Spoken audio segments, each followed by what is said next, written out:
Assalamualaikum warahmatullahi wabarakatuh. Kembali lagi di video pembelajaran pendidikan Pancasila dan kewarganegaraan atau di channel Millennial Citizenship. Sobat milenial yang baru bergabung, jangan lupa untuk dukung kami dengan cara klik tombol subscribe. Ini merupakan video pembelajaran yang kedua dari bab 2 kelas 8 SMP MTS Sederajat tentang menumbuhkan kesadaran terhadap Undang-Undang Dasar Negara Republik Indonesia tahun 1945. Baik, tanpa panjang lebar, langsung saja kita mulai pembahasan pada kesempatan kali ini, yaitu tentang kedudukan dan fungsi Undang-Undang Dasar Negara Republik Indonesia tahun 1945 dalam sistem hukum nasional. Sebelumnya, kita sudah memahami bahwa Undang-Undang Dasar 1945 itu adalah hukum dasar penyelenggaraan negara atau disebut dengan konstitusi. Kemudian sudah dibahas juga kaitannya pembukaan Undang-Undang Dasar 1945 dengan teks proklamasi kemerdekaan Indonesia, sistematika Undang-Undang Dasar 1945, dan juga tentang makna pembukaan Undang-Undang Dasar 1945. Itu semua sudah kita bahas di video sebelumnya. Untuk lebih jelasnya, apabila ingin melihat atau menonton video sebelumnya, kami sertakan linknya di deskripsi. Silahkan klik linknya di deskripsi. Undang-Undang Dasar itu diperlukan untuk mengatur hak dan kewajiban penguasa dalam memerintah dan juga untuk mengatur hak dan kewajiban warga negara yang diperintah. Undang-Undang Dasar diperlukan untuk mengatur jalannya pemerintahan di suatu negara. Apabila di suatu negara tidak memiliki Undang-Undang Dasar, maka akan dipastikan bahwa di negara tersebut akan terjadi penindasan terhadap hak asasi manusia. Dengan adanya Undang-Undang Dasar, semua penyelenggaraan pemerintahan itu ada aturannya atau ada batasannya. Penguasa atau pemerintah maupun warga negara atau rakyat itu tidak bisa bertindak sewenang-wenang karena semua diatur dalam sebuah Undang-Undang Dasar atau hukum dasar. Latar belakang pembuatan Undang-Undang Dasar suatu negara dan negara lainnya pasti berbeda. Hal ini disebabkan oleh beberapa hal. Di antaranya adalah sejarah yang dialami oleh bangsa yang bersangkutan. Kemudian, cara mendapatkan kemerdekaan dari suatu bangsa tersebut, dan lain sebagainya. Untuk lebih jelasnya, mari kita simak penjelasan subbab mengenai kedudukan dan fungsi Undang-Undang Dasar Negara Republik Indonesia tahun 1945 dalam sistem hukum nasional. Berkaitan dengan hal ini, kita akan membahas dulu tentang kedudukan Undang-Undang Dasar Negara Republik Indonesia tahun 1945. Baik, kita mulai dari pembukaan. Pembukaan Undang-Undang Dasar Negara Republik Indonesia tahun 1945 mengandung pokok-pokok pikiran yang menjadi cita-cita hukum yang melandasi kelahiran hukum negara, baik tertulis dan tidak tertulis di Indonesia.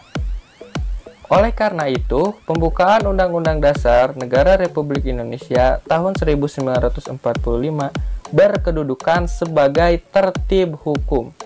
Tertib hukum Indonesia berlaku sejak disahkannya dan ditetapkannya pemberlakuan pembukaan Undang-Undang Dasar Negara Republik Indonesia tahun 1945, yaitu sejak 18 Agustus 1945.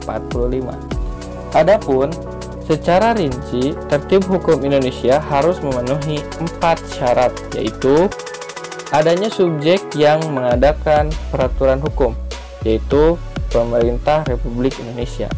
Kedua, adanya kesatuan asas rohani yang menjadi dasar keseluruhan peraturan hukum, yaitu Pancasila. Yang ketiga, adanya kesatuan daerah untuk diberlakukannya peraturan hukum, yaitu seluruh tumpah darah Indonesia. Yang keempat, adanya kesatuan waktu untuk diberlakukannya peraturan hukum, yaitu disusunlah kemerdekaan bangsa Indonesia dalam bentuk negara. Pembukaan Undang-Undang Dasar Negara Republik Indonesia tahun 1945 mengandung pokok-pokok pikiran yang meliputi suasana kebatinan dari Undang-Undang Dasar Negara Indonesia. Pokok pikiran ini mewujudkan cita hukum atau prinsip yang menguasai hukum dasar negara, baik hukum yang tertulis atau undang-undang dasar maupun hukum yang tidak tertulis atau konvensi.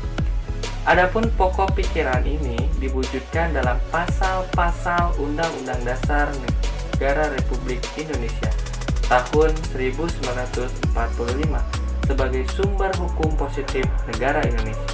Nilai-nilai yang terkandung dalam pembukaan Undang-Undang Dasar Negara Republik Indonesia tahun 1945 selanjutnya dijabarkan dalam peraturan-peraturan hukum positif di bawahnya, seperti ketetapan MPR, undang-undang, peraturan pemerintah pengganti undang-undang atau Perpu, dan peraturan pemerintah.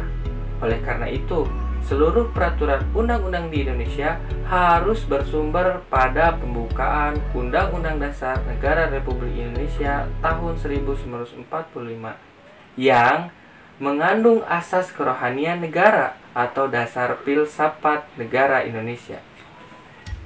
Apabila tadi berbicara tentang pembukaan, sekarang kita masuk pada kedudukan Undang-Undang Dasar Negara Republik Indonesia tahun 1945. Apabila kita berbicara Undang-Undang Dasar 1945, berarti ini satu keseluruhan. Kita membicarakan baik pembukaan maupun pasal-pasal dalam Undang-Undang Dasar 1945. Undang-Undang Dasar Negara Republik Indonesia tahun 1945 dalam tata urutan peraturan perundang-undangan atau dalam hierarki peraturan perundang-undangan itu menempati kedudukan yang tertinggi. Semua produk hukum di Indonesia seperti undang-undang, peraturan pemerintah, peraturan presiden, dan lain sebagainya itu harus bersumber atau berlandaskan pada Undang-Undang Dasar 1945. Dengan demikian, Undang-Undang Dasar Negara Republik Indonesia tahun 1945 menjadi hukum dasar. Selanjutnya, kita membahas sistematika Undang-Undang Dasar 1945. Memang di video sebelumnya kita sudah membahas sekilas tentang sistematika Undang-Undang Dasar 1945. Pada kesempatan kali ini, mari kita bahas lebih rinci sistematika atau susunan dari Undang-Undang Dasar 1945. Berikut sistematika Undang-Undang Dasar Negara Republik Indonesia tahun 1945. A. Pembukaan yang terdiri dari 4 alinea. Kemudian B. Pasal-pasal. Nah, pasal-pasalnya bisa kita lihat susunannya. Di sini kita bisa lihat pasal-pasal Undang-Undang Dasar 1945 sebelum perubahan Undang-Undang Dasar 1945 dan setelah perubahan. 1. Sebelum perubahan terdiri dari 16 bab, setelah perubahan terdiri dari 21 bab. Yang kedua, sebelum perubahan terdiri dari 37 pasal, setelah perubahan Undang-Undang Dasar 1945 terdiri dari 73 pasal. Sebelum perubahan terdiri dari 49 ayat, setelah perubahan terdiri dari 170 ayat. Yang keempat, sebelum perubahan memiliki 4 pasal aturan peralihan, setelah perubahan menjadi 3 pasal aturan peralihan. Yang kelima, sebelum perubahan memiliki 2 ayat aturan tambahan, setelah perubahan menjadi 2 pasal aturan tambahan. Untuk pembahasan selanjutnya yaitu tentang fungsi dari Undang-Undang Dasar Negara Republik Indonesia tahun 1945 akan dibahas di video selanjutnya. Nantikan di video selanjutnya. Itulah penjelasan materi pada kesempatan kali ini. Terima kasih sudah menonton. Klik subscribe untuk mendukung channel kami, klik like jika suka, dan bagikan jika bermanfaat.